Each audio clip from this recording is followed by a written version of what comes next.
Ini ada 5 statement untuk buat simple test untuk kita tengok level kematangan emosi kita.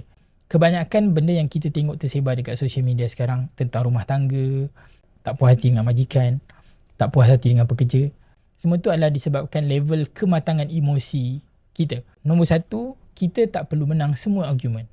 Kita okey kalau kita bukanlah orang yang menjadi penentu kata putus.